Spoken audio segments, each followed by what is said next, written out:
Greetings, welcome to the informational video about um, what to do on Rocket Launch Day.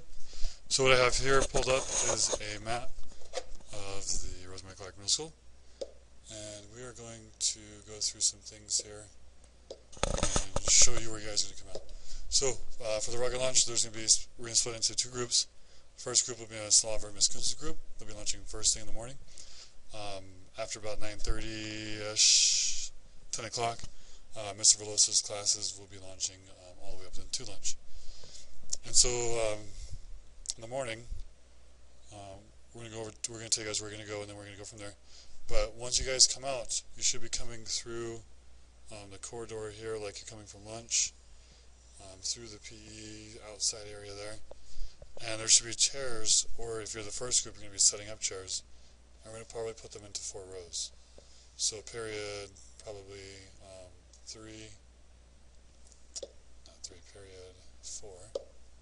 So period 4, period 5, period 6, and period 7. They're going to be a lot closer together than that because the chairs are not that big. But we'll line up periods 4, 5, 6, 7. Out there on the blacktop, depending on if we get pictures today or tomorrow, it'll be dependent. We might have a picture station that you guys will rotate to first. So you go from the chairs when we call you to the picture station, and then from there out here on the track, you guys will go. So here you guys go to the pictures. From pictures you guys go out here to the track, and there's going to be a few different spots. So first spot here is going to be the prep table, and that is where you go to get your engine igniter, your rocket wadding, and that's also where you get your approval for flight. So if your rocket is not up to par and is not able to be launched for safety reasons, if you have a fin fall off, there's no re-gluing and launching later that day. If you lose a fin that day, you're not launching that day. If you have a launch load come off, we're not going to launch that. We've had too many small issues in the past that just not safe to launch. So once you get through the prep, you get your igniter, you get your rocket wadding, parachutes packed in, you're approved to go. You'll go out here to the north, and what we're going to have is a launch table. And that did not work very well at all. There you go. You got a launch table. And most likely Miss Slaver is going to be there at the launch table, and you guys will be lining up. And out here on the field is where we're going to have our launch stations. And it's going to go 1, 2, 3, 4. And we might even have a smaller one set up, maybe here in the front. Depends on what the day looks like and what kind of setup we get. But we might have a few smaller ones as well. But the primary ones are going to be 1, 2, 3, 4. That's going to be for the launch controller. And you're going to need to pay attention to what line that you're going to need to be in. Some of them, like maybe 1 and 2, are going to be for the smaller rockets. So if you have a Big Daddy, if you have a Wizard, if you have a Stormcaster, if you have the Astrobi DE, all of those would be considered the smaller rockets. So if you have any of those, you're going to be on stations probably 1 and 2. It might change when we get out there, so just make sure you're paying attention, watching closely.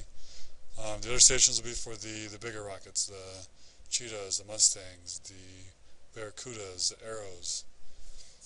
I think somebody has an Orc, maybe a Warthog, an HVR cast. All of those boxed engines, and also the Mean Machines. All those will be on different ones. So we might be calling you guys, even though you may have got to the launch table first, you might not be launching in the exact same order that you got there. It just depends on what we need to keep the rockets flying. Okay, so you'll get in your lines, you'll walk out there, you'll set up your rocket, get it on there, you'll put the 2 leads on the igniter. Once that's all set up and you're good, you come back and you wait for your number to be called. So who's station 1? Okay, that's you guys, raise your hand. That's me, Miss Slaver. I'm ready to go.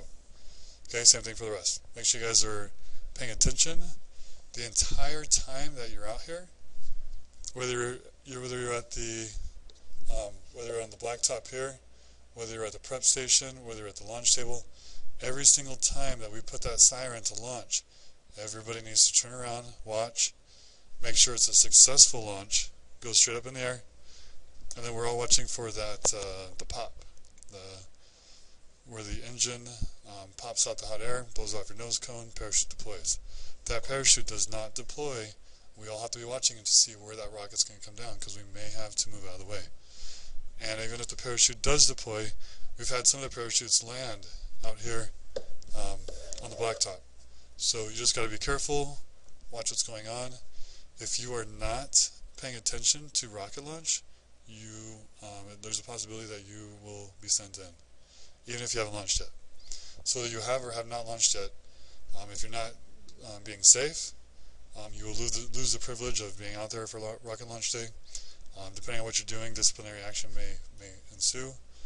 There's no reason you can't be out there and behave. So those are the stations. Once your rocket launches, you stay there. You watch it, you make sure the parachute deploys, and then you keep your eyes on the rocket. You want to know where does your rocket land, because if you don't see where your rocket lands, you might not be getting it back. There's going to be outside the perimeter here of the fence, we're going to have between 10 and 12 people out there in groups, so about 6 groups total, paired up, and their job is to safely watch your rocket land and retrieve it and back to you. So once all 4 of those rockets have launched, or all of the ones that we have set up have launched, then you may go to, did your rocket go this way? Did your rocket go that way? Did it land on the field? If it lands on the field, stay there. Once everything's deployed, then you can go and get it. Don't just go and chase it because it landed there. Wherever it is that your rocket goes, you may go to that part of the fence. And then again, as soon as that siren rings, you guys need to turn around again and look back and see, make sure the rocket deploys, make sure it's safe, and make sure the parachute deploys. Okay, so at all times, safety is the #1 concern while we're out there. Okay, parachute's gone out. If you're on the chase crew, okay, so here's the perimeter that the rocket group owners can go to. They can go to the fence. Do not climb the fence. We're going to probably have an access here open for the chasers to go in and out of. Not the people that are launching. People who are launching stay inside that football track area. Okay, if you're a chaser, you cannot go past the park unless you have an adult with you that's out there with you. Do not go past the park. Do not go across the Simpkins Road. Okay, you need to stay in eyesight there. Do not cross the road even if you can see the rocket. Come back, get a teacher, have them go out there with you.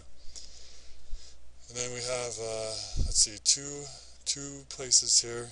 We got a retirement home there, so you can't go past that. And I would extend it. I'm going to extend it all the way to there. Okay, so there's no reason that you should be going past the park towards the highway. That's a no-go zone. Okay, don't go out there.